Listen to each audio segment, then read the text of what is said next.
婚礼当晚，婆婆半开玩笑半认真道：“新娘就是新的娘，我可把儿子交给你了，你要敬他、爱他、关心他、体贴他，要对他负责。”我心里吐槽：好吗？感情我这是白白捡了个好大儿。没想到李明竟是个老婆奴，这下轮到婆婆急眼了。恋爱的时候，我觉得李明他妈人还不错，知书达理，说话也总是轻言细语的。订婚前谈彩礼时，他主动把当地18万的彩礼提到了26万。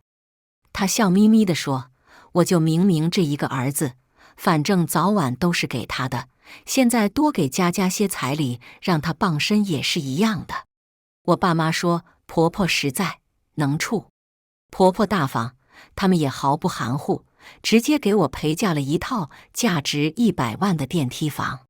婚礼上，婆婆笑成了一朵花。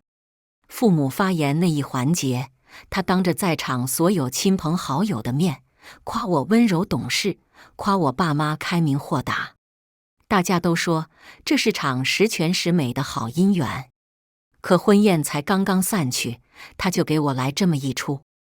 我的笑容瞬间僵在脸上，不过只是愣了1秒钟，我就马上反应过来。我抱着婆婆，让她尽管放心，还冲一旁喜滋滋看着我们上演婆媳情深的老公李明娇嗔地道：“听见妈的话了吧？做错了可要打屁屁哦。”怀里的婆婆身子明显就是一僵，李明却哈哈大笑，刮了一下我鼻子：“坏东西，逗我玩呢？”见她似乎并没有把婆婆的话放在心上，我这才暗自松了口气。我早就通过身边人的经历得出一个结论：婆媳矛盾的本质就是夫妻矛盾。丈夫的作用发挥得好，家和万事兴。如果丈夫只知道和稀泥，屁事不管，那这个家100%鸡飞狗跳，不是婆婆受委屈，就是媳妇受委屈。有婆婆这种口是心非的为人处事风格在前，连带着我对李明的信心都开始动摇了，只能边走边看了。如果他跟他妈一个样，想拿我当老妈子使唤，那就趁早拜拜。不过看起来李明倒是没他妈那种恶臭思想。新婚第2日早上，我还睡得迷迷糊糊，忽然被一阵敲门声惊醒。李明开门一看，见是婆婆，马上就皱眉道：“妈，你也是过来人了，我昨天才结婚，你就不能让我睡个好觉吗？”婆婆亲昵地拍拍她的脸颊：“傻小子，妈懂，你快躺下去。”转头却盯着我温柔地道：“佳佳啊，都6点了，平常这个时候我都起来给明明去东关街口买老六家的豆腐脑了，赶紧起吧。实在不行，你上午再补个回笼觉。大早上时间那么紧，骑车往返半个钟头，就为了买碗豆腐脑，有病！谁爱去谁去。”我刚要对他，李明却挠挠头，忽然一拍大腿：“妈，多亏你提醒我了。”说完，蹲在床边，轻轻捏捏我的鼻子，宠溺地道：“小懒猪，我跟你说，东关街口老六家的豆腐脑可是一绝，你一定喜欢。老公这就给你买去，好不好呀？”我心头刚窜起来的火苗瞬间就被浇灭了。我撒娇道：“人家还想再睡会儿呢。”好说。李明站起来问婆婆：“妈，家里的保温桶呢？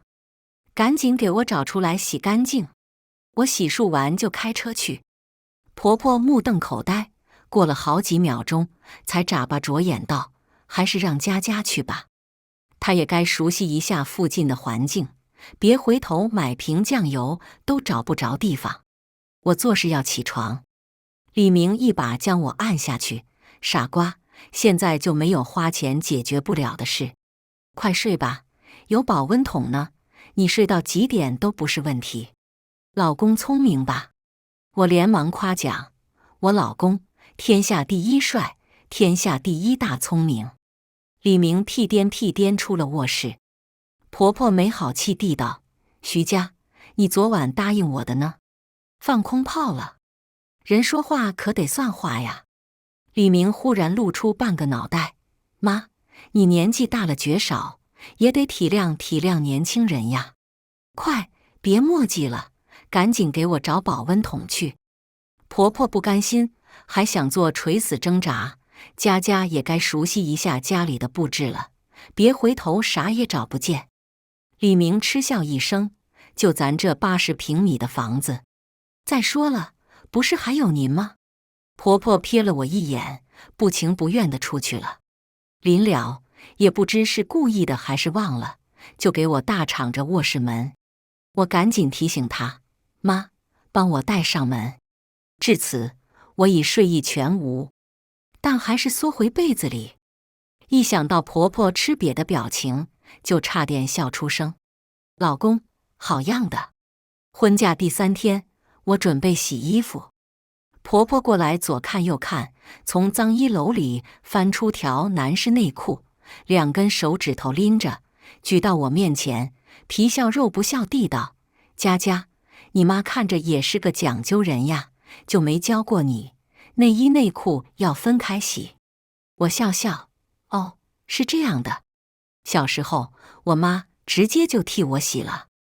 后来家里条件好了，有保姆做这些。”婆婆有些不自在：“咱们就是普通人家，可请不起保姆。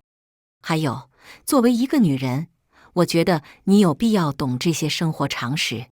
既然你不懂，那就让我这个当婆婆的来教你吧。”说着，她拿出个脸盆，接了半盆温水，把手里的内裤浸湿了，打上肥皂就要搓洗，还用教导主任教育小学生的口气道：“看见了吧？得这样洗。”我赶紧喊停。婆婆一脸懵逼，见我跑回卧室，还以为我要用小本本记下来。正一脸欣慰呢，就见我拉着李明出来，顿时就笑不出来了。我抱着李明的胳膊摇啊摇：“老公，妈亲自教学，你可得好好学啊！”李明长红了脸，一把从婆婆手里抢过脸盆：“妈，你干嘛呢？不用你洗。”婆婆马上接话：“对对对，妈也是老糊涂了。你现在有媳妇了，让佳佳帮你洗就行。佳佳，明明的内衣裤还有衬衣，必须得手洗，记住了吗？衬衣领子要用刷子刷5遍，内裤要打3遍肥皂，记住了吧？”我淡淡一笑：“记不住，太复杂了。要是嫌我洗得不干净，可以自己洗啊。还有，我的衣服以后都送洗衣店，你2位的自便。”李明看出我生气了，赶紧对婆婆道：“我自己又不是不会洗，以后别乱动我东西。”婆婆愣了半晌，忽然捂着脸哭了起来：“我这就是典型的拿热脸贴人家的冷屁股呀！辛辛苦苦给你洗内裤，反倒还被你埋怨上了。”李明有些不知所措：“妈，我也没说您啥呀，您哭啥？让人家看见，还以为我欺负您了呢。”婆婆咬着嘴唇，盯着我愤恨地道：“人家都说有了媳妇忘了娘，我还不信。现在才知道，老话说的没错。明明你以前不是这样的，你从来没有跟妈妈这样说过话。你这才结婚几天，就成天对妈妈总是指责我这也不对那也不对。可咱们母子不是一直这样相处的吗？为什么她来了没几天就都变了？”李明烦躁地挠着头，憋了半天才憋出来一句：“妈，我已经成家立业，是个成年人了，能照顾好自己，您就不用瞎操心了。”婆婆失望地看着她：“好好好，是我多事，好了吧？我破罐子破摔，彻底摆烂。”李明只好洗了半上午衣服。婆婆心疼得不得了，一会儿跑出来看一次，还不停唉声叹气：“本指望给你娶个媳妇照顾你，谁知道是这样啊！”我在卧室听得只想骂娘。她娶个媳妇是为了照顾她，那我嫁个老公又是图什么呢？晚上睡觉前，李明苦恼地道：“佳佳，你说我妈这是咋了？她以前不是这样的啊。”我心说，你妈本想给我个下马威，没想到第一次出手就让你个混小子给搅了局。可我不能这样说。我皱皱眉，叹了口气，这些年她一个人抚养你长大，是不是我忽然嫁进来，她觉得我夺走了你对她的关注呢？李明若有所思，有道理。不如我让她去我姨家住一阵子吧。她们老姐妹在一起，肯定有话说。第二天早饭时，她就向婆婆提起这个建议。婆婆许久都不说话，再开口却是看着我：“佳佳，是不是我爱你眼了？莫名其妙。”我看李明，李明耐心解释一番。婆婆冷哼一声：“你们真是这样想的。”见李明皱起眉头，才讪讪地道：“好了好了，正好我也想你姨了。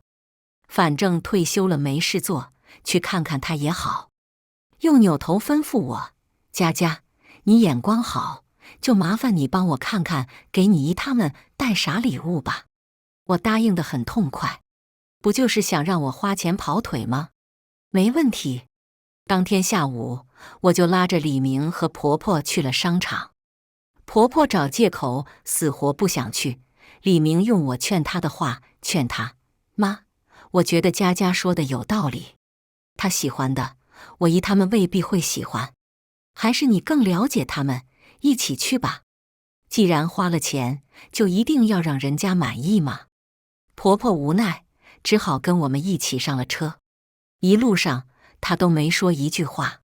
进了商场，我直接拉着她走到卖羊绒大衣的专柜前，让她亲自选，亲自试。选好了，我来付钱。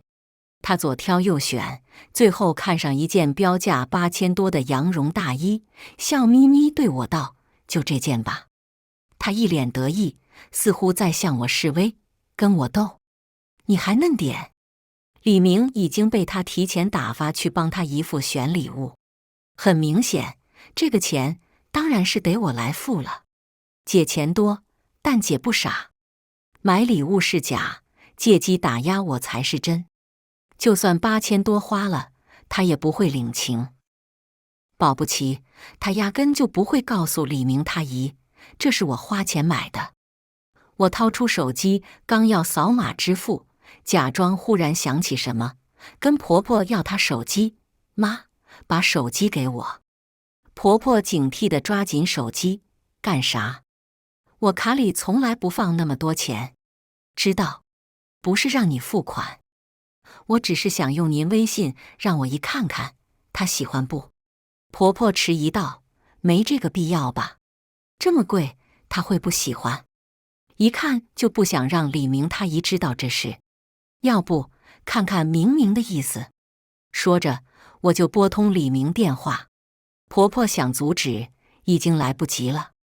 我挂了电话，她埋怨道：“这点小事也要麻烦明明，你自己就没点主意？”我亲热地搂着她肩膀，轻声笑道：“妈，您不是告诉我要敬她吗？”婆婆哑口无言。旁边的服务员笑道：“阿姨，你女儿真孝顺呀。”婆婆讪笑着不吱声。我也懒得解释。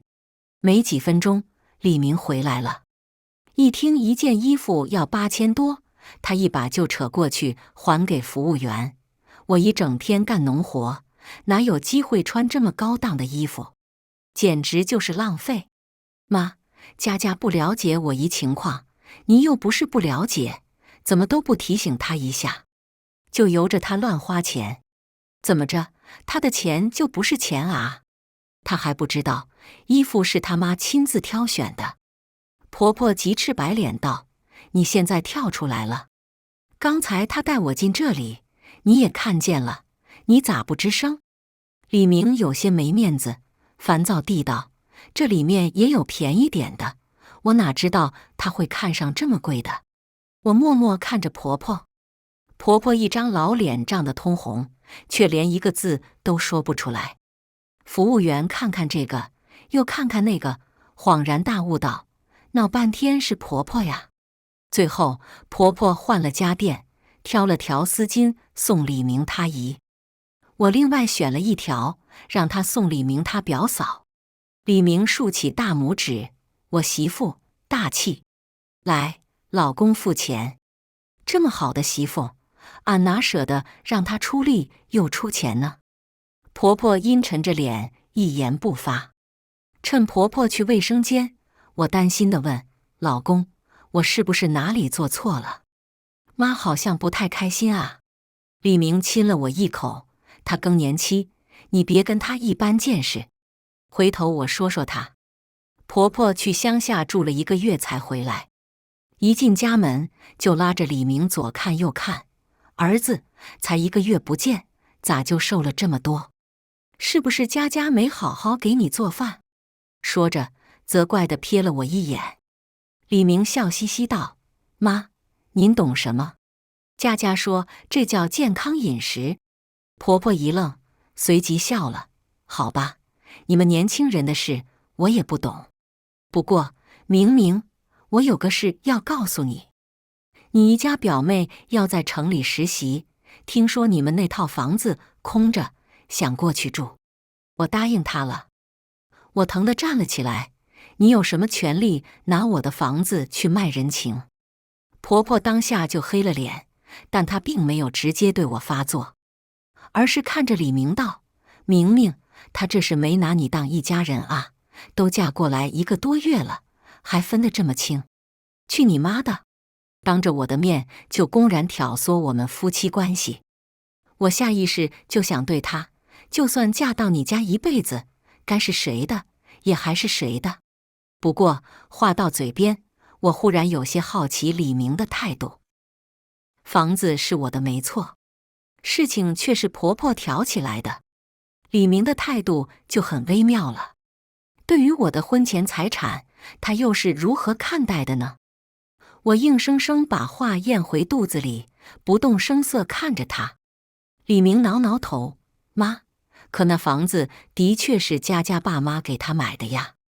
您事先没有征求他的意见，就答应外人去住，的确是不合适。难怪他会跟你急。”婆婆瞪大眼睛：“外人？那可是你妹，咋就成外人了？儿子，你忘了，你们小时候还经常在一起玩。”我眯了眼，冷眼旁观。李明嬉皮笑脸道：“行行行，不是外人，是外妻，行了吧？再说了，小时候跟我玩过的人多了去了，难不成您都要请来家里住？”几句话噎得婆婆气都喘不匀了。片刻之后，她忽然指着我道：“那她岂不是占了大便宜了？白住着咱家房子，把着你的工资卡，还把你使唤得团团转。可她的东西却还是她自己的。”李明皱眉，明显有些不耐烦：“那您究竟想怎么样？”婆婆吭哧半天，欲言又止。我最烦人家指着我说话了。我轻轻按下她举起的胳膊，笑着提醒她：“妈，您忘了，当初我说我们婚后住我那边，是您不同意啊。您说明明又不是倒插门，怕他住我那边受气。如果您现在觉得吃亏了，我们马上就搬走，还不行？”婆婆似乎想起什么，板着脸道：“想都别想。还有，晶晶的事就这么定下来了。儿子，你要是想打你老妈的脸，想让我在亲戚朋友面前抬不起头来，你就当个妻管严，啥都听她的吧。”一边说，一边抹着眼泪回了卧室。李明眉头紧皱，来回走了几圈，用祈求的眼神看着我：“佳佳，好媳妇，你看现在弄成这样，我妈也是骑虎难下。要不你就看在我面子上，通融这一回，好不好？这不是道德绑架吗？如果我再不同意，那就是我不好说话，不通情理了。可事情已经闹到这一步，我就算同意，婆婆也不会领情，她依然会记恨我。当然，我也压根就不可能同意。而李明这个口子一开，以后再有类似的事发生，是不是最终还得由我来买单？我面上波澜不惊，脑子却转得飞快。李明一脸期待看着我，我拉过他的手，柔声道：“老公，妈的心情我理解，人嘛，都爱面子。不过，咱们是不是可以换个思路呢？”李明眼睛一亮：“好媳妇，快说。”听了我的分析，他马上眉开眼笑，揉揉我的脑袋，还是我媳妇脑子灵光。那几天，婆婆总是一副如鲠在喉的样子，不管走到哪里，我都觉得背上仿佛有道目光牢牢粘着，有探究，也有不甘。我神色自若，该吃吃，该喝喝，不就是让他外甥女许晶晶住到他这边，我跟他儿子住我那边吗？咋的？莫非我不白住他房子了，他反倒还不满意了？我那套房子距离李明跟我的单位都不远，开车不到20分钟，每天的通勤时间大大减少，比婆婆那边方便多了。尤其是过起了真正的2人世界，再也不用担心周末会有人突然敲门催起床，每天吃什么东西，也不用再考虑合不合婆婆的胃口。李明都有些乐不思蜀了，他四仰八叉躺在柔软的大床上，故意嗲里嗲气道：“媳妇，我不想回我妈那边了，怎么办？”我在他脸上摸一把，笑：“我没意见，你把你妈搞定就行。你吃我豆腐。”李明一脸坏笑，一翻身把我压在身下。小日子美美的，婆婆却不放心，生怕我对她儿子照顾不周，每天晚上都要求视频通话。先是仔细观察他儿子瘦了没，接下来就开始隔着屏幕指导我，每天早中晚应该给李明吃什么喝什么。刚开始我只是随口敷衍几句，可他不懂见好就收的道理，反反复复地说，就招人烦了。我刚想对他，李明看出我不高兴，马上移开手机，告诉婆婆：“妈，您就不用瞎操心了。我们家我做饭来他洗碗，我洗衣来他拖地。”婆婆瞠目结舌，第2天一大早就拎着大包小包赶了过来。意外的是，还带着李明他表妹许晶晶。明，快趁热吃，这是妈专门给你买的豆腐脑，还有这个烧饼，你最爱吃了。婆婆一边怪我说话不老实，一边挨个打开包装袋。李明挠挠头：“妈，您不用这么辛苦的。”婆婆一脸慈爱：“只要你喜欢，妈再辛苦都愿意。哎，除了妈妈，谁还会这么关心你呀？”说着，有意无意瞟了我一眼。我正跟许晶晶寒暄着，只无声地笑了一下。许晶晶看看婆婆，又看看我，一双眼睛滴溜溜乱转。李明嘟囔道：“每天吃山珍海味都会厌的吗？”婆婆顿时愣在当地，过了好半天才缓过来，眼里泪光盈盈：“儿子，妈现在是干啥都不对啊，都怪我自己犯贱。大早上的，拉着晶晶跑了老远，给你买爱吃的东西送过来，还要被你嫌弃。”李明手足无措。我示意许晶晶去劝劝婆婆。这个时候，我当然不会自己往枪口上撞了。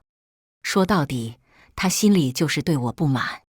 许晶晶劝：“二姨，别哭了，我哥也就是顺嘴一说。”还疯狂给李明使眼色，暗示他给婆婆道歉。李明平时没什么脾气，可有时候就是特别认死理。比如此刻，他觉得自己说的都是实话，没什么错，坚决不肯低头。婆婆一气之下，带着许晶晶走了。我催李明开车送他们回去，只当给婆婆个台阶下。李明却道：“那是我亲妈，还能跟我记一辈子仇？放心吧，过2天就好了。果然，第2天晚上，婆婆照旧打来视频电话。李明冲我晃晃手机，一脸嘚瑟。视频里，婆婆面色平静，上来就夸我的房子地段好，装修好，完全看不出来昨天才哭着摔门而去。想起许晶晶到处打量的目光，我心里隐隐有些不安。夸了一大通，婆婆忽然让李明把手机交给我，我越发不安。事出反常必有妖，果然，她和颜悦色跟我说：“佳佳，你那边离晶晶实习单位近，她想搬过去，跟你们一起住。”我这当姨的也不好拒绝，也不敢擅自替你做主，就来问问你的意思。我这人吧，一向吃软不吃硬，他不尊重我，我会拍案而起。可他这样好言好语跟我商量，我倒拉不下脸拒绝他了。但我心里其实特别反感别人到我家来住，况且许晶晶又不是没地方住，到亲戚家借住，要求还那么高。我考虑一下，说完直接挂断电话。见我脸色不好，李明忙问：“媳妇，怎么了？”我苦恼地道：“你那个表妹非要来跟咱们一起住，还让你妈来找我商量，我也不好意思直接拒绝。烦人。”李明大笑：“就这点出息？来，听好了。”说着就拨通婆婆电话：“妈，听说晶晶想来跟我们一起住。”婆婆的声音从电话那边传来：“是呀，妈这回可没擅作主张啊。”隔着手机，我似乎都看见了她一脸的挑衅，我不由得皱眉。李明粗声粗气道：“妈，晶晶年纪小不懂事，您怎么也不懂事呢？”婆婆声音陡然提高：“你咋说话呢？”李明毫不客气：“别的我就不说了，我就一句话。您要是不想抱孙子，就让7大姑8大姨的轮流到我家来住吧。”婆婆惊喜交加：“啊，你们决定要孩子了？”我捅捅李明：“这不满嘴跑火车吗？到时候我从哪整个娃去？”看出我的疑虑，李明刮了一下我鼻子：“傻瓜，就算真要孩子，也不是今天说要，明天就能有的。问就是咱在备孕，怎么样？老公聪明吧？”我真心对他佩服得五体投地，赶紧下厨，整出2盘拿手好菜，献宝似的端到他面前。李明喜滋滋的，只尝了一口，便顶着个苦瓜脸哀求道：“好媳妇，求你了，以后别下厨了，行不？”婚后半年，我竟真的怀孕了。虽然孩子的到来纯属意外，可初为父母的我们依旧满心欢喜。婆婆更是第一时间宣布，我的孕期、月子她都包了。李明说：“媳妇，你放心，我妈平时虽然是贼多，关键时候还是靠得住的。其实我爸妈更想让我回家去，家里有保姆，我妈也方便照顾。不过婆婆既然都说出口了，我也不好拒绝她一片心意，只好同意她搬过来照顾我。”没想到许晶晶居然也跟来了。李明把婆婆拉到一边，悄悄问：“您带她来干嘛？又不是旅游度假。”“啊，不对，旅游去也没义务带她呀。”婆婆解释：“她一个小姑娘，自己一个人住，我不放心。万一有个啥事，我也没法跟你姨交代呀。”我忍不住问：“那您之前还让她一个人住这边？”婆婆一愣，随即笑眯眯道：“你们这小区又是门禁又是保安的，安全着哩。这不净他娘胡扯吗？她之前都没来过，咋可能知道这么多？但自从有了宝宝，我实在是不想生气，也懒得再计较。既然人都来了，只好让她一起住下了。”李明安慰我：“媳妇，你千万不要为难。万一觉得他影响到你，就跟老公说，我出面解决。”我想着许晶晶在实习2个多月，也就结束实习了，便闷闷不乐点点头。忍一忍，也就熬过去了吧。自从婆婆他们搬来后，婆婆每天又勤快又体贴，饭菜都是拣我喜欢的做。不仅如此，连饭都要亲手给我端到手上。我告诉她不用这样，我每天还照常上班呢，哪就至于这样了，跟个少奶奶似的。她却露出一脸慈祥的笑，嗔道：“我不是伺候你，我是伺候我大孙子呢。”她坚持要这样，李明也拦不住，只能由着她去了。许晶晶也表现得十分乖巧懂事，吃完饭就抢着去刷碗，一见面就满脸带笑：“嫂子，你需要我干啥？可一定要说呀，千万别客气。”我哪有什么用得着她帮忙的？但她能有这样的姿态，我到底还是很感动。当天就带她去商场买了条800多块钱的连衣裙。婆婆连连夸我这嫂子做得好，家里意外的一派和谐。也许是我想多了。婆婆他们住过来半个月后，李明单位派她出差，大概要走10来天。她不放心我，不太想去。我安慰她，有妈在，你就放心去给宝宝挣奶粉钱吧。可李明出差第1天，我因为加班晚到家1个钟头，发现婆婆竟连饭都没给我留。她一摊手，一脸无辜道：“哎呀，我以为你自己在外面吃过了呢。”我的确忘了告诉她，自己要晚回来一会儿，没留我的饭，也不能怪她。我无所谓的笑笑，给自己订了1份炸鸡，1份营养粥，外加1份牛肉饼。正吃着呢，婆婆忽然走过来道：“佳佳，刚才晶晶也就随便吃了点，要不你分给她点吃？”我有些惊讶，我一个孕妇，没人关心我究竟有没有东西吃也就算了，还好意思跟我抢。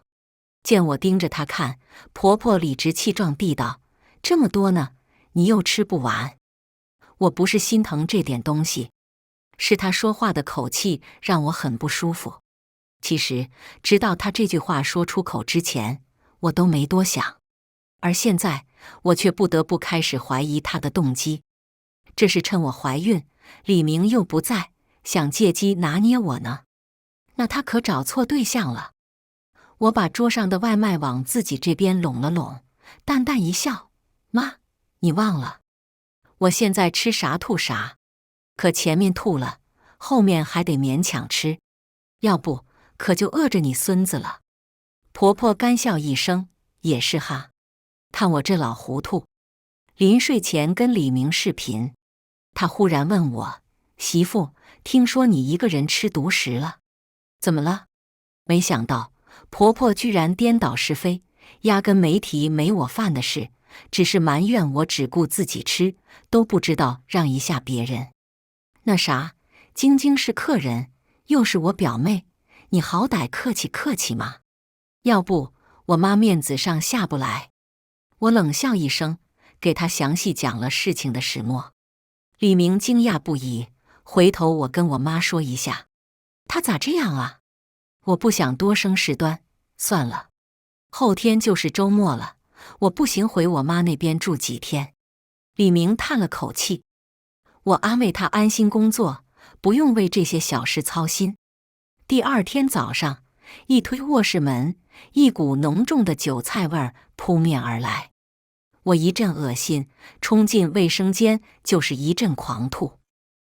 出来后，一眼瞥见餐桌上摆着一盘热腾腾的包子，瞬间就又是一阵恶心。自从怀孕后，我许多东西都不能吃，尤其是韭菜，隔老远闻见都会犯恶心。婆婆明明知道，却还买韭菜包子回来。她喜欢吃我没意见，可她完全可以在外面早餐摊上吃完再回来啊！哎呀，忘了你不能闻这个味儿了。婆婆假惺惺地道：“我算是长见识了。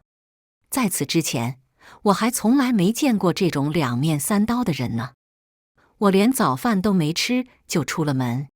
婆婆追到门口喊：吃了饭再走啊！吃个屁！有我能吃的吗？还装！电梯门关闭的那一刹那，我听见许晶晶忽然说：二姨，别喊了，她老吐，弄得我都没胃口了。臭不要脸的，白吃白住，还嫌弃上我了。我跟着电梯下到1层，直接又坐上来，一进家门，俩人都吃了一惊。婆婆，咋又回来了？我二话不说，直接把许晶晶的行李扔门外，指着门口告诉她：马上走，这里不欢迎你。许晶晶脸涨得通红，差点哭了。有钱了不起啊？有钱就能六亲不认欺负人吗？婆婆气得浑身发抖，指着我骂：有人生没人养的东西！骂我可以，骂我爸妈就不行。我一个耳光就扇过去。婆婆退休后练过太极拳，跳过广场舞，反应还挺快，堪堪躲了过去，一张老脸却吓得煞白。过了好半天才反应过来，声嘶力竭地吼道：贱人，我要让我儿子跟你离婚！几通追命电话打过去，正忙着谈工作的李明强压着怒气问：妈，怎么了？家里是出什么大事了吗？你不知道我在工作啊？婆婆连哭带喊，仿佛受了天大的委屈儿啊！你老婆打我！许晶晶对着话筒帮腔：哥，嫂子打我二姨了。李明忙完工作就赶紧联系我：媳妇，到底怎么回事？你真的打我妈了？我一个字都没说，让他去看手机上的监控视频。他在那边看，我在这边胡思乱想。以前李明的确很明事理，总是帮理不帮亲，能客观地看待他妈与我之间的矛盾，并及时做出理性的反应。可这次不一样，我动手打他妈了，虽然没打到，但打就是打了，这是事实。我深呼吸一口，打字，你怎么看？我想立刻马上亲口向他诉说自己的委屈，但话语间强烈的情绪其实并不利于问题的解决。他爱我，我也爱他，我不想我们之间的感情就这么完蛋。李明沉默许久，看吧，我就知道是这样。我苦笑，心里做好了最坏的打算，实在不行就离，趁孩子月份还小。这年头，谁离了谁还不活了？他说他需要静下来仔细想想。我打字，好。许晶晶也请了假，婆婆坚持不让她走。她一蹦3尺高，叫嚣着说：晶晶你不用怕，这是你哥家，你想住多久就住多久。我无法置信，明明婚前曾那么温和慈善的一个人，现在怎么竟变成个标准的泼妇？是他擅长伪装，还是我自己因为恋爱失去了基本的判断能力？李明会不会也跟他一样善于伪装？不会的，他之前都那么毫不犹豫地护着我。可他毕竟是这死老太婆的亲生儿子呀。所谓言传不如身教，两个声音不停在我脑袋里打架，谁都说服不了谁。我用凉水洗了把脸，强迫自己冷静下来，一边啃饼干，一边仔细捋了捋。晚饭吃一半吐一半，早上一口都没吃，好饿啊！2包饼干下肚，终于没那么饿了。我心里也忽然豁然开朗，从婚前打着要照顾我们的旗号反对我们出来单过，到我怀孕后打着照顾我的幌子硬住进我的家。起初，老太婆是想让我在她眼皮子底下生活，想用家长的权威牢牢将我压迫我一辈子。没想到，李明作为明显的受益方，竟公开忤逆她，护着我。而现在，她趁我怀孕，吃定我怕伤到肚里的孩子，不敢反抗，就又想借机打压我。之前她嘴里每天念叨的宝贝孙子，在她眼里竟成了她拿捏我的工具。去你妈的！想利用孩子拿捏我，没门儿！你自己没长辈的德行，就别怪我不给你起码的尊重了。我黑着脸，直接去了客房，在婆婆跟许晶晶惊讶的目光里，把她俩的东西往2个袋子里一塞，一手一个袋子拎出家门。婆婆在背后大呼小叫：“小心肚子里的孩子呀！小心你妈个头！你故意整我的时候，怎么不记得我肚子里有个孩子？还是说你是趁我肚子里有个孩子，身子不便，才故意欺负我？拿着你们的破东西，马上给我滚！”许晶晶到底年纪小，有些发怵，缩到婆婆身后，气都不敢吭。婆婆气得脸红脖子粗，抱着脑袋就出溜到地上。我不行了，我高血压犯了。晶晶，快给你哥打电话，让他赶紧回来，再晚他可就见不到我了。许晶晶赶紧掏出手机，我冷笑：“你傻啊？你二姨都这样了，你不给120打电话，给你哥打电话？120快还是你哥快？你是不是想害死你二姨？”许晶晶哆嗦着问：“二姨，那打120？”婆婆虚弱的吼：“我死以前就想见我儿子最后一面。”许晶晶越发害怕了。她其实也看出婆婆是装的，可人命关天，又不太确定。她在那边犹豫，我直接就拨通120：“喂，你好，我这里有个病人快不行了，请马上派车到星号区星号路星号小区1601。”婆婆一咕噜从地上爬起来，见我盯着她看，又出溜着躺回地上，开始哼哼唧唧。120一来，我就打发许晶晶跟着救护车先去医院。许晶晶慌忙道：“嫂子，我身上没钱。”我冷冷地道：“放心，我随后打车过去。”婆婆当然没有任何不适，她只是心里严重不适。可她一口咬定自己不舒服，医生见她年纪大了，也拿她没辙。又看出是婆媳之间闹矛盾，便征求我的意见。我说，要是床位不紧张的话，就让她留院观察几天。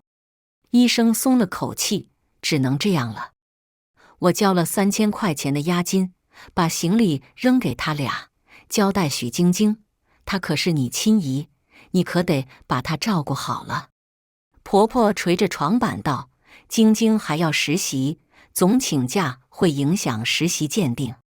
徐家，你是儿媳妇，你请假伺候我，反正你家又不缺钱，丢了工作也不打紧。”我淡淡一笑，该做的我都做了，至于请假伺候你，想都别想，自己才是健康的第一责任人，你自己看着办。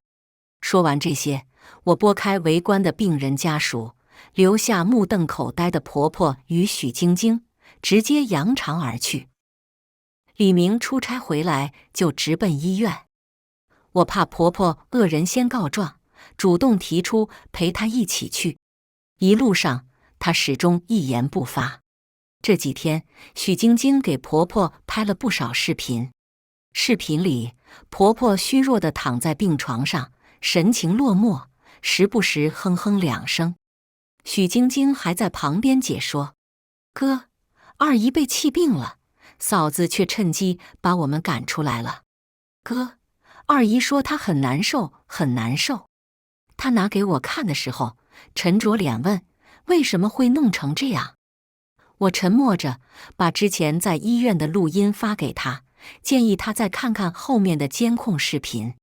不过之前家里吵得那么厉害，想必她早就看过了。一下车，李明顾不得理会我，马上就冲向病房。我晚到2分钟，我以为迎接我的会是狂风暴雨，没想到病房里却是一派宁静。婆婆拉着李明的手，隐忍地落泪：“儿呀，算了，妈就是一时说气话。你们千万不要因为我离婚，你更不要跟佳佳闹。她怀着孩子，情绪不稳定。不管她做了什么，为了孩子，你都要体谅她。只要你们好，妈妈受点委屈也没什么。李明一言不发，面无波澜。以我对他的了解，此刻冰山之下应该是即将喷发的火山吧。他这个人就是这样，平常嘻嘻哈哈，几乎从不发脾气，一旦发作却很可怕，就不知究竟要对着谁开火了。她一来，婆婆马上就要求出院，怕耽误她工作。出租车直接停在婆婆家小区外。婆婆看着许晶晶手里的袋子，又开始抹眼泪。儿子，我好心去照顾她，咋就落这么个下场？还让人扫地出门了。李明依旧沉着脸不说话。一进家门，她却忽然爆发，指着监控质问婆婆：妈，你就是这样照顾一个孕妇的？婆婆自知理亏，赶紧辩解，她又没告诉我她晚回来，能怪我没给她留饭吗？还有，不能因为她不吃韭菜，别人就都不要吃了吧？李明声音冰冷，正常情况，你做饭不是总剩吗？怎么偏偏那天就做了个正好？说着，她把视频一直往后退，直到婆婆出现在画面中。我注意了一下时间，是那天晚上我到家前半小时。只见婆婆拎着个塑料袋，鬼鬼祟祟地朝身后看看，然后把手里的塑料袋扔到垃圾桶里，还特地往上面又扔了一些别的垃圾。塑料袋举起的那一瞬间，视频停止播放。我有些疑惑，不明白李明这是想干嘛。仔细一看，我惊呆了，塑料袋里竟是小米粥和鸡蛋饼。我只告诉李明去看监控，自己却并没有看过。直到此时，我才恍然大悟，原来他宁可把剩下的饭倒掉，都不给我吃啊！妈，我没有冤枉你吧？李明面色冷峻，看着婆婆的目光里都是失望。好好的日子，你为什么要这么做？你是嫌我过得太幸福了吗？婆婆低着头嘟囔一句，再怎么样，我也是长辈，她不该对我动手啊。李明冷冷地看着她，许久才吐出一个字：该。说完就拉着我出门。刚走出门，又想起什么，嗖地窜回去，指着许晶晶道：你最好马上从我家搬出去。那天晚上，李明说了很多。他说自己从小看着妈妈一边工作，一边还要独自操持家务。爸爸除了工作，油瓶子倒了都不知道扶一下。妈妈经常跟他念叨自己的难处，说做女人难。他从少年时代起就暗自发誓，以后一定要孝顺妈妈。如果将来结婚，一定也会善待自己的妻子，绝不会让她像妈妈那样受尽委屈。佳佳，我知道你当时想出来住，可我不忍心丢下她一个人。没想到会是这样，李明想不明白，明明婆婆自己吃过那些苦，为什么还要故意为难我？或许人和人真的很不一样吧。有的人自己吃过的苦，绝对不想再让下一辈人去经历，而有的人则恰好相反，他们吃过的亏，受过的罪，不让下一辈人再经历一次，他们就觉得自己吃了大亏。年底，我生了个8斤重的男孩，母子平安。婆婆要来伺候月子，被李明一口拒绝。自从那次的事发生后，她要求婆婆最好不要出现在我面前。我只要过年过节陪她回去一下，一丝一丝就行了。她偶尔回去，也是独自一人，坐一会儿就离开了。婆婆几次三番闹着要来看孙子，她都不理。我爸妈听说时，事情已经过去很久了。我妈心疼坏了，傻孩子，发生这么大的事，你怎么都不告诉爸妈一声？我怕你们担心嘛。再说了，如果这点小事都解决不了，等你们老了，我怎么保护你们，保护好咱们这个家？”我爸皱着眉，一言不发。李明向他们诚恳道歉：“爸妈，是我没照顾好佳佳，你们想骂就骂吧。”我妈刚要开口，我忙示意她别再说了。事情都已经过去这么久了，既然李明能明辨是非曲直，又已经替我做主了，我爸妈就没必要再掺和进来。怎么说，那也是他亲妈，他能做到这个份上，已着实难得。幸福的家庭需要每一个成员积极付出，努力经营，只有互相扶持，互相体谅，才能走得更远。第一个故事就讲到这里了，接下来我们听第二个有趣的故事。婆婆逼我替婚外恋小姑子背黑锅，她不能净身出户，老公不认就离。小姑子外遇离婚后被净身出户，无家可归后，她直接带着大包小包来投奔我。一开始我并不容易小姑子和我们一起住，但架不住她各种死缠烂打，讨好卖乖。可住进来后，她开始蹬鼻子上脸，不仅要霸占我的房子，还失手将我推下楼梯。婆婆和老公为了帮她脱罪，迅速将我火化。重活仪式，看着面热心黑的小姑子，我笑盈盈道：“长嫂如母，日后我肯定会好好照顾你的。”小姑子婚外情被夫家发现，净身出户，求救无门的她在大雨天敲响了我家的房门。我善心大发，收留了她一晚。谁成想，请神容易送神难。小姑子自住下之后，便把自己当成这个家的女主人。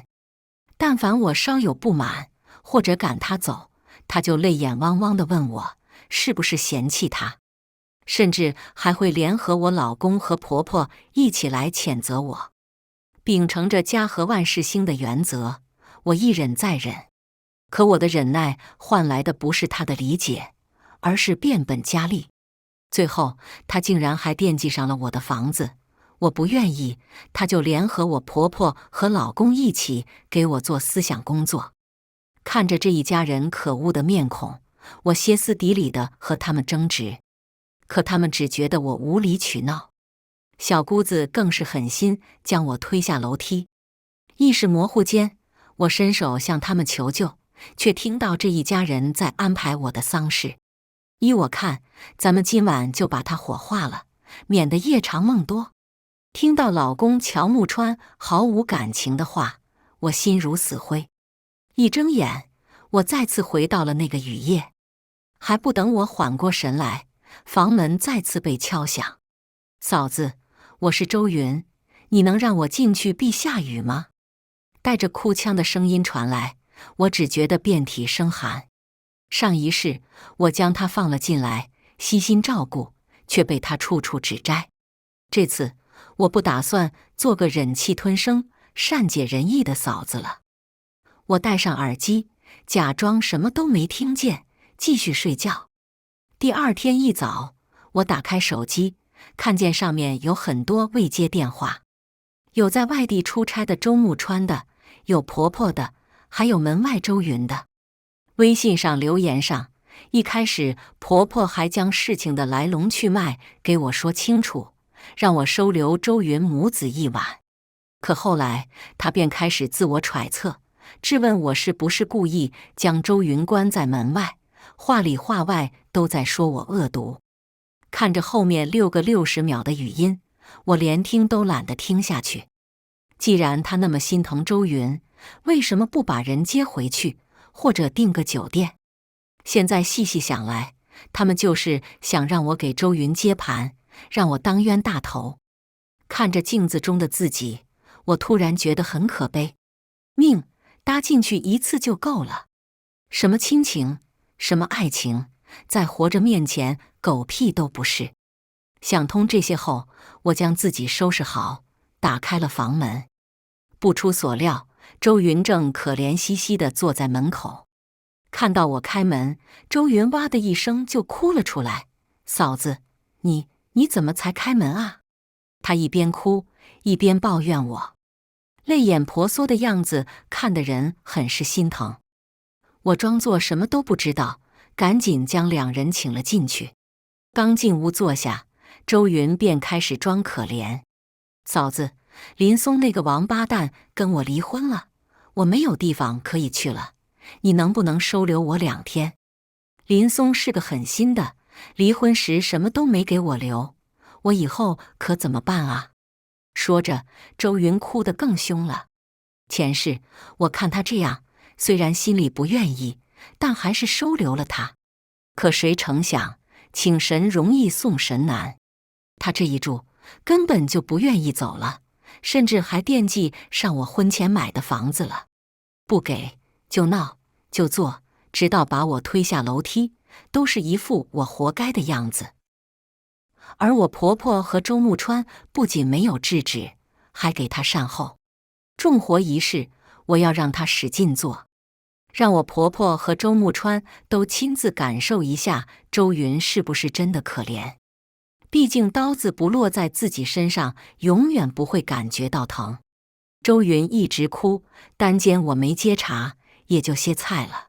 他看着我，犹豫再三，还是继续说道：“嫂子，你放心，我不会在你这里白吃白住，我可以帮你打扫卫生、做饭。”周云巴拉着手指头列举自己的有用之处，可我却只觉得好笑，因为前世这些全都是我在做。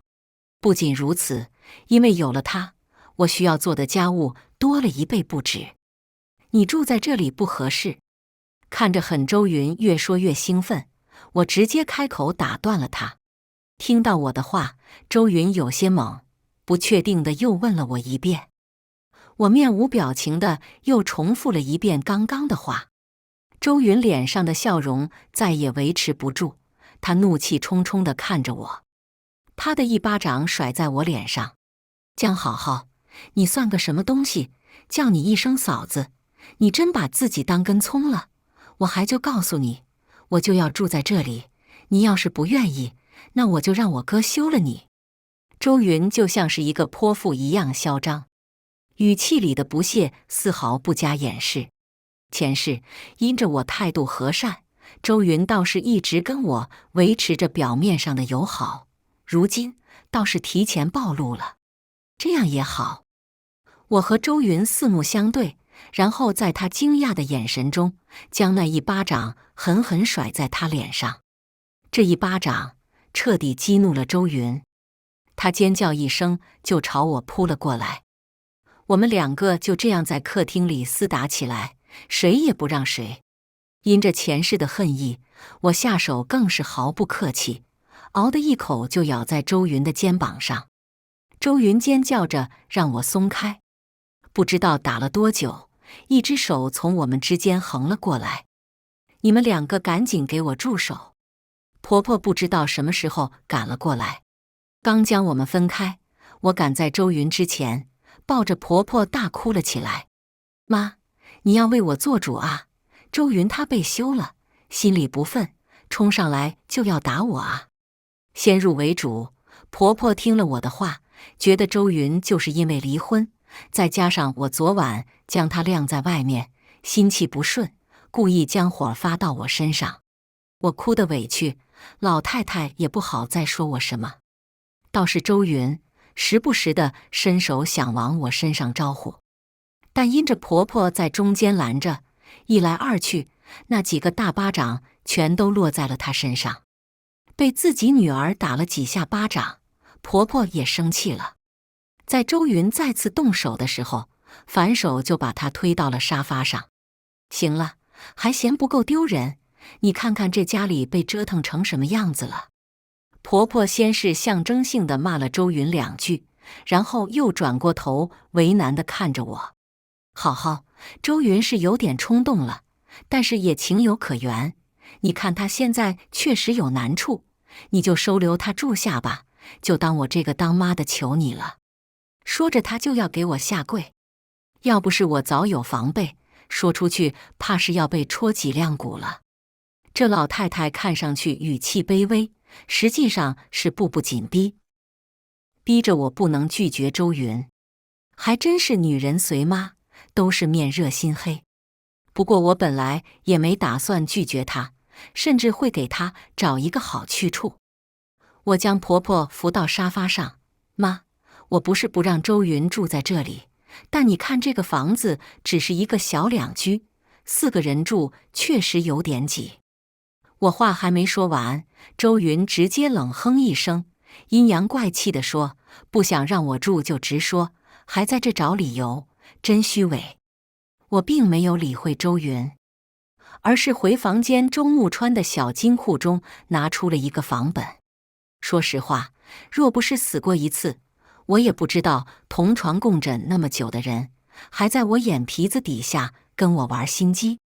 周木川这个人看上去温文尔雅，实际上小心思多的是。前世在我快死的时候，我就发现周木川有些不对劲，他那段时间出差的越来越频繁。后老跟了他几次，我才知道他在外面还有个家。平时跟我浓情蜜意，出差的时候又跟别的女人蜜里调油，妥妥的人生赢家。现在我就要让他妹妹亲自去戳破这层窗户纸，那画面应该很精彩。我将房本放面婆婆和周云面前，妈，我不让周云住在这里，不是对她有什么想法，而是有其他打算。这是木川婚后买的房子，虽然不大，但周云自己住足够了。周云看着我手中的房本，眼睛都直了。此时此刻，他也顾不上跟我生气，脸上堆满了笑容。嫂子，对不起，是我之前误会你了。嘴上说着对不起，但是他的手已经摸到房本上了。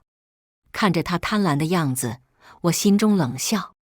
高兴吧，以后还会有更高兴的。看着周云高兴的样子，我有些为难地告诉他，这个房子是我偶然间发现的，你哥没有把钥匙给我。这个，周云嘴比脑子快，当即说自己不会告诉周木川，还说会自己想办法住进这个房子，不让我为难。看着周云这么上道，我忍不住微微勾唇。周云，你放心，咱们都是一家人，嫂子肯定不会不管你的。周云拉着我的手，满脸感动，好像刚才还打得不可开交的2个人并不是我们。第2天一大早，周云带着我和房产证就去了周木川的新房子。我们到的时候，周云请的开锁师傅也到了。门刚开到一半，屋里竟然传来了动静。还不等开锁师傅撬门，门便从屋里打开了。里面的女人看到我们，满脸警惕：“你们是谁？为什么撬我家的门？”听到这话，周云瞬间不淡定了：“你又是谁？这是我们家的房子，我们可是有房产证的，你信不信我告你私闯民宅？”周云从来都不是善茬，就凭她敢给自己老公戴绿帽子，还让人家帮她养了好几年的孩子，就可以看出这个女人不是个安分的。看着2个人剑拔弩张，我识相地往后退了2步，好好欣赏他们之间的交流。那个女人娇滴滴的，根本就不是周云的对手。周云冲进去就把那个女人和她的东西全都扔了出去。那个女人也没有束手就擒，直接打电话报警。警局里，周木川心虚的都不敢看我，但是碍于警员在这，他又不敢撒谎。那个女人叫乔乔，2年前周木川买了那个房子给她住，2个人起码已经同居2年以上。我面无表情地听完周木川的话，甚至还有些想笑，笑自己这些年处处为他着想，陪他一起吃苦受累，还真是傻得可以。这件事属于家务事，警员对我们进行批评教育后，就让我们回去了。可这件事也才只是一个开始。回到家之后，周木川拉着我的手跟我道歉，求我原谅。浩浩，是那个女人主动勾引我的，我没经受住诱惑，所以才……后面的话周木川没有说出口，但懂得都懂。我坐在沙发上，一言不发，一个劲儿地掉眼泪。周木川见状也有些着急，不停地给他妈和周云使眼色。到底是一家人，3个人轮番过来劝我。男人哪有不偷腥的？妈以后肯定帮你好好看着木川，让他好好对你。像我哥这样能挣钱还能顾家的男人不多见了，你可不要不识好歹。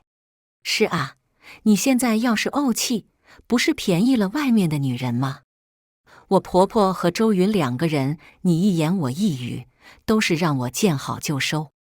我顺势收住了眼泪，我可以原谅你，但是你得答应我2个条件。跟他们这一家人本来就没有道理可言。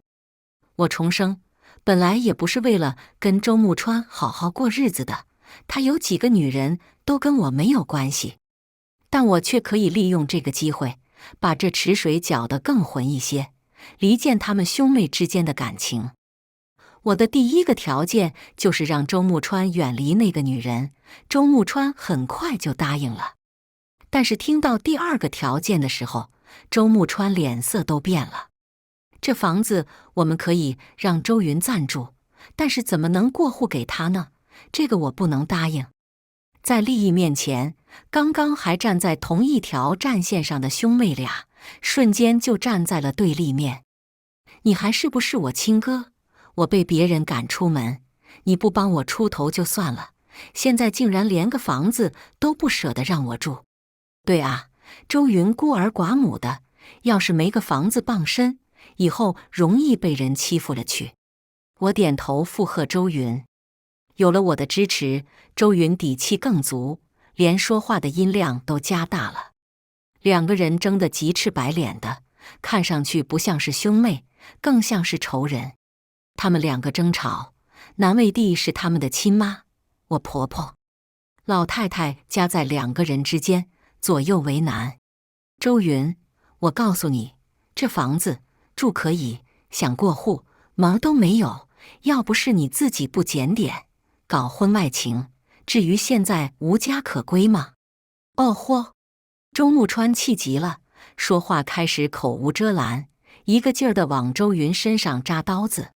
周云也不遑多让，抄起茶几上的烟灰缸就往周木川身上招呼。家庭大战一触即发。正在我看得津津有味的时候，老太太突然晕倒了。兄妹俩此时也顾不上吵架，着急忙慌地送人去医院。好在人没什么事，只是年纪大了，气急攻心，好好休养就可以。医院里，老太太躺在病床上，老泪纵横。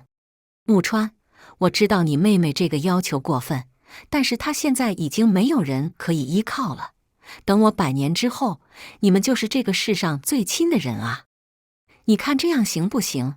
你把房子先借给你妹妹住，然后再给她一点生活费，等周云找到工作，生活稳定下来再说。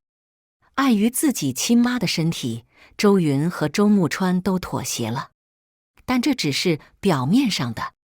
因为最近周云经常约我出来，抱怨周木川给的钱太少，根本就保证不了他的日常开销。看着周云全身珠光宝气的打扮，我心中忍不住冷笑。1个月3000块，只要合理分配，这钱绝对是够花的。可周云却把钱都花在打扮自己上，追求名牌，买大牌包包。这样一来，生活质量自然无法保证，所以他就开始跟我哭穷。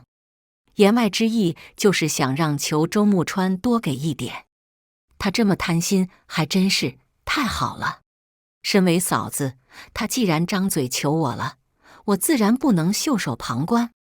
云云，你也知道，我是个家庭主妇，不挣钱，就连你哥外面养女人，我也不敢说个不字。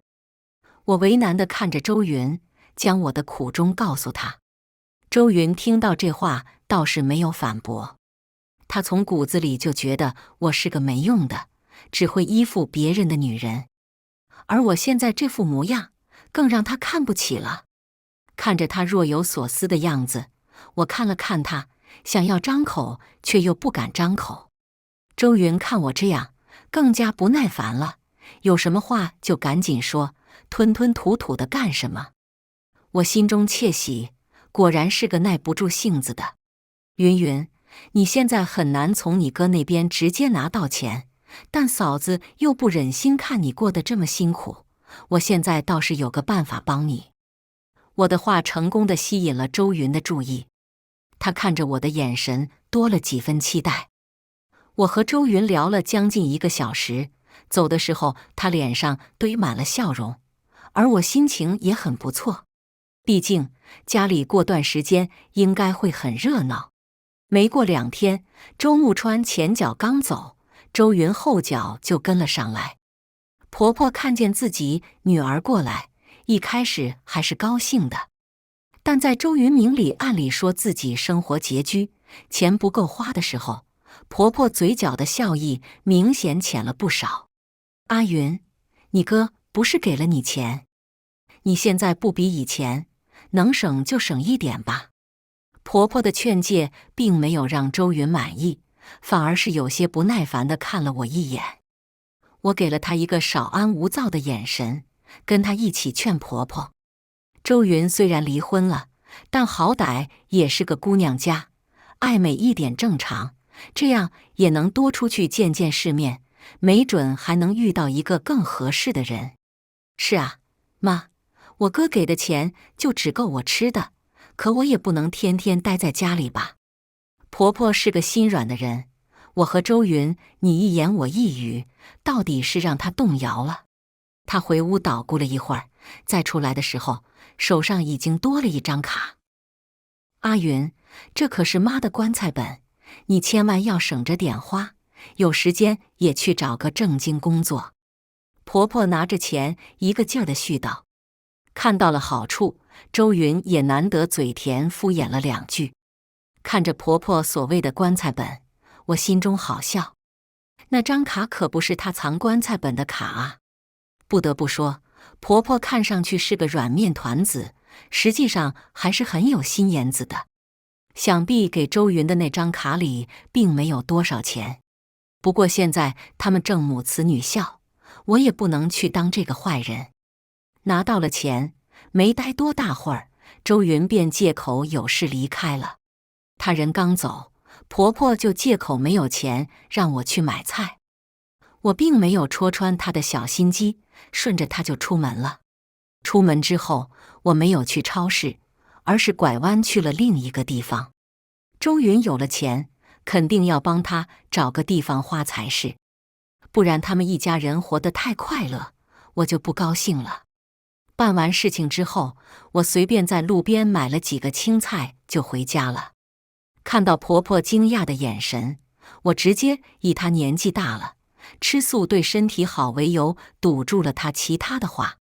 毕竟她还不值得我费心伺候。周云拿了钱过得很是潇洒，竟然还有心情出去旅游。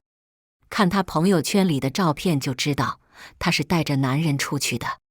就这样过了一段安生日子，周云突然又把我约了出来。不过几天的时间，他所有的钱都花完了。听到这话，我有些不可思议地说：“妈给你的钱这么快就花完了？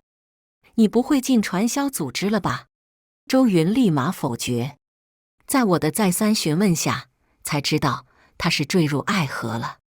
听着他绘声绘色地描述那个男人有多么爱他，我只觉得钱是死在他手里太冤了。那个男人是周云婚外情的对象，实际上就是一个骗女人钱的小白脸。之前周云结婚后没了钱，这男人自然就销声匿迹了一段时间。前2天我去找了这个男人，告诉他周云手里还有很多钱，只要他愿意，周家的钱都可以进入他的口袋。这个男人当时还有些犹豫，但在小试牛刀发现确实有利可图之后，就开始钓鱼了。如今看来，周云确实聪明的不明显，被人耍了，还在这儿沾沾自喜。跟我说完两人之间的甜蜜爱情，周云又开始张嘴要钱了。嫂子，我是个二婚的，有人喜欢已经很难得了，我不想被人看扁，但我现在手头又不是很宽裕。听出周云话里的意思，我故作吃惊。你之前不是说妈把钱都给你了吗？10几万，你几天就花完了？10几万，怎么可能？我刚说完话，周云就忍不住跳脚。他跟我说那张卡里只有2万块。听到这话，我一副做错了事的样子，支支吾吾，什么话都不敢说。周云根本不愿意放弃能拿到大把钱的机会，一个劲儿地逼问我。周云，虽然咱们不是亲姐妹，但我实在不忍心妈骗你。其实，妈……我眼神真挚，但说出话的让周云火冒三丈。尤其是在我说出婆婆手里还有另一张卡，起码得有10几万的时候，周云狠狠一掌拍在了桌子上。一时间，店里所有人的目光都聚集到我们身上。周云却浑然不觉，拎着包气势汹汹的就往家里冲。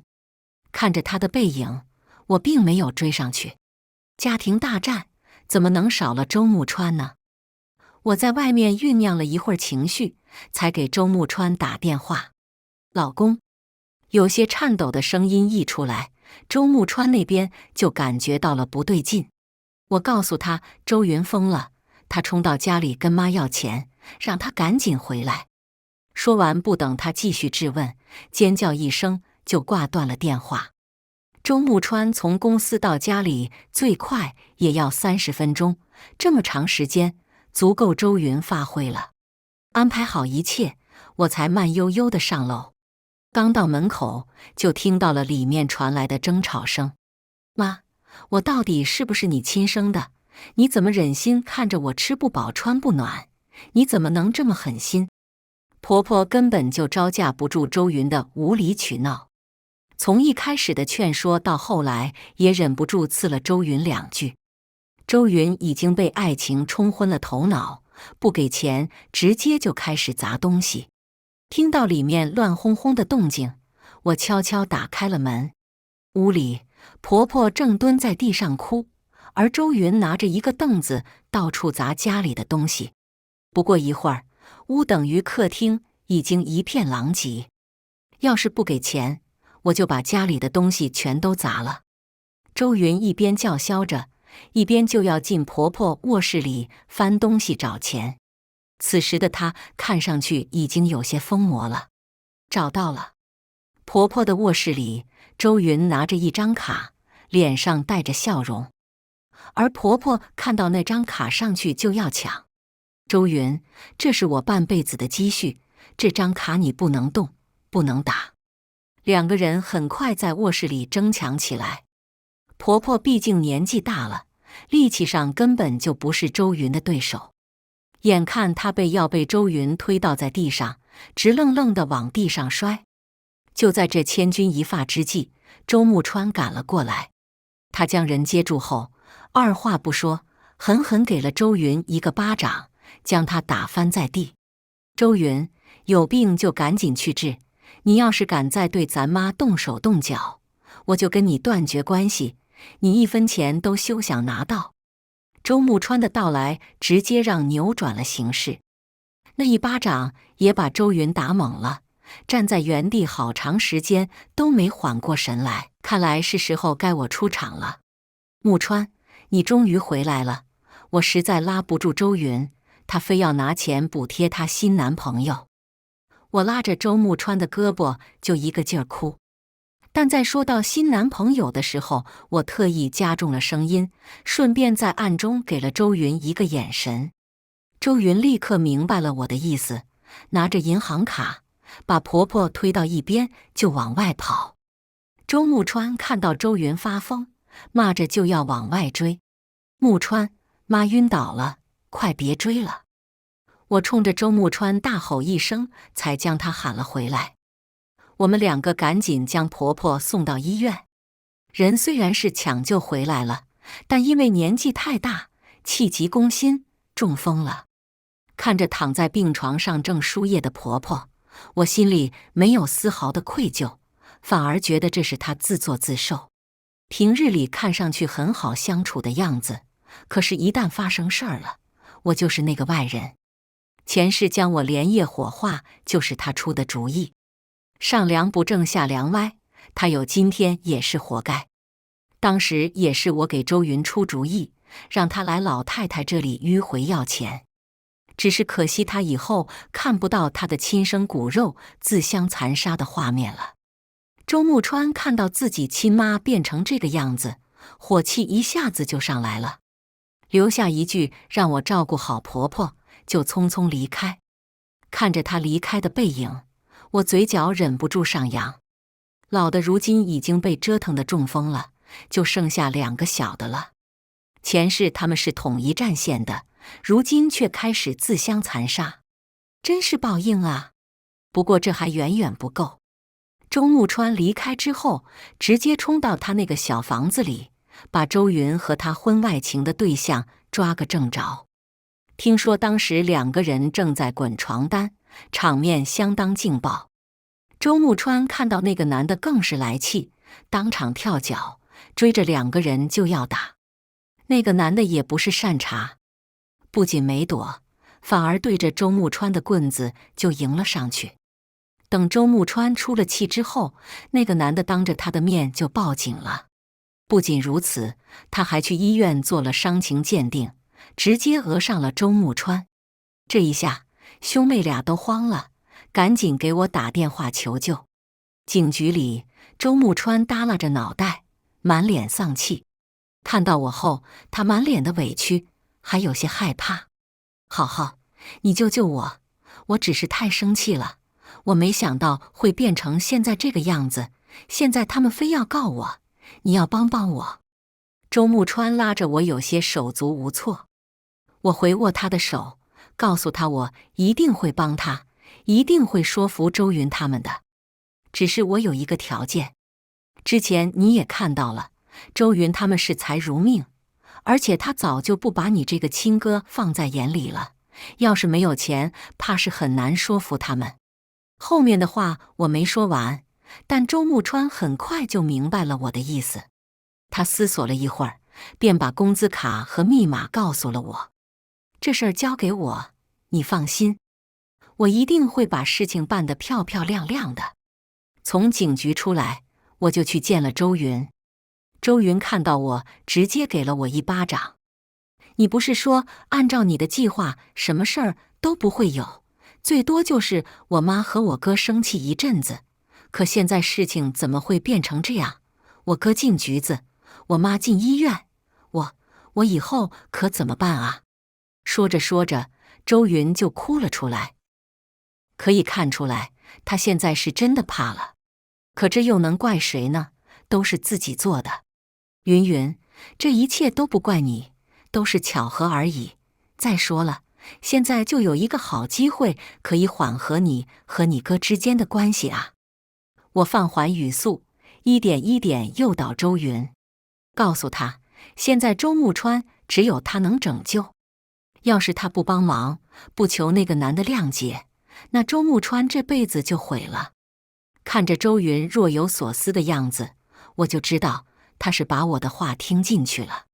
他思索良久，语气坚定道：嫂子，你放心，这件事交给我，你好好照顾咱妈，我一定把我哥救出来。周云安排好了一切，我自然没有道理拒绝。就凭他，还想救出周木川，痴人说梦。接下来我只要看着他一步一步走上绝路就可以了。1个星期过去了，周云那边一点消息都没有，倒是他那个情夫发来了消息，说是一切进展顺利。这个男人眼里只有钱，他的顺利怕是把周云坑的连裤衩都不剩了吧。还不等我去找周云，他的电话就打了过来。电话里他一个劲儿的哭，说是自己被骗了。还是熟悉的咖啡馆，周云看到我来，眼泪掉得更凶了。嫂子，我被崔林那个王八蛋骗了，他拿了钱不仅不办事，还把我甩了。呜呜！从周云结结巴巴的话里，我终于明白他为什么哭得那么凶了。他不仅把所有的钱都被骗走了，还骗走了周木川手里的那栋房子。之前周云从我这里离开后，就去找崔林求情。一开始崔林答应的好好的，说是不告周木川，还说要和周云结婚，好好过日子，但条件就是把他们住的房子过户给周云。周云看崔林一心为他们的将来打算，满口答应，甚至还亲自去游说周木川。为了出来，周木川只能忍痛割爱，把房子过户给了周云，而周云转手把房子卖了，把钱交给崔林打理。结果现在崔林不仅坚持要让周木川坐牢，还直接玩起了消失，谁都找不到他。周云即使报警，警员也无能为力，因为钱是周云自愿给的，不存在抢劫敲诈。兄妹俩直接傻眼了，看着面前蠢到家的周云，我真的很想拍手叫绝。既然他们什么都没有了，我也不介意在火上浇油一把。我狠狠一巴掌扇在了周云脸上，蠢货！嫂子！周云凄凄爱爱地看着我，不敢相信我竟然敢骂他。可不仅骂他，还又狠狠扇了他一巴掌。都是你，要不是你，我们好好的家怎么会毁了？我老公怎么会进局子？我打死你这个丧门星！我故作情绪失控一样对他拳打脚踢。我一边打一边哀嚎，说这一切都是他造成的。要不是他人心不足，怎么会一而再再而三的要钱，把自己的老娘气进医院？要不是他被迷了心智，怎么会跟自己亲哥打擂台，联合渣男把人送进监狱？要不是他蠢，怎么会被骗得倾家荡产？周云被我这一举动吓懵了，在周围人的掩护下落荒而逃。这之后，我去见了周木川，顺便告诉了他这一噩耗。听到自己要被拘留1年，周木川满脸的不可置信。周云不敢来见周木川，正好也给了我机会。在他颓废的神情中，我告诉他周云把他的钱和房子全都送给了别人。我添油加醋地告诉周木川，这一切都是周云和他情夫的计划，就是为了把我们家所有的财产据为己有。看着周木川脸上的神情，我知道要不是他在监狱，恐怕会直接打死周云。木川，你不在家，周云天天带着人来找我茬，跟我要钱，我实在招架不住了。要不咱们先假离婚，断了周云的念头，等你出来后，咱们再好好过日子。我目光凄凄地看着周木川，见他一直犹豫不定，我又是发誓又是保证，告诉他我一定会等他出来。禁不住我软磨硬泡，周木川终于同意了离婚，钱和房子都归我。看着手里的离婚协议书，我心情好得不得了。我终于可以远离这一家人了。离婚后，我把我和周木川的婚房直接卖了，然后住回了我婚前自己买的小房子里。这期间，周云来找过我一回，说是让我去医院照顾他妈。也不知道哪来的那么大的脸，自己的亲妈自己不照顾，让别人照顾。这一次，我没有再惯着他，直接告诉他我和周木川已经离婚，他们家的事儿跟我半点关系都没有。如今我有钱有闲，自然不会上赶着去找晦气，直接让保安将人赶了出去。没有地方住的周云只能去找工作，可是他花钱大手大脚惯了，很多工作都找不到。找来找去，竟然又找了个男人养着他。不过这些都跟我没有关系了，他以后是好是坏，都是他自己的命。1年后，周木川出来的第一件事就是找我复婚。可我现在怎么能看上他这个劳改犯呢？哪来的穷叫花子？咱们都离婚了，要是再敢过来骚扰我，我就报警，让你继续进去。”听到这话，周木川的身子忍不住颤抖了一下。来骚扰了几次之后，我直接搬家了。他没钱没房，工作也被辞了，根本就找不到我。走投无路的他，又想起了他的好妹妹，直接威胁周云，不给钱就闹，学之前周云那套威胁人的方式，扰得周云不胜其烦。后来听说兄妹俩大吵一架，周云失手将周木川推下了楼。只是这一次，没人再帮周云收拾烂摊子，估计是要把牢底坐穿了。彼时我已经搬进了新买的房子，开始了新的生活。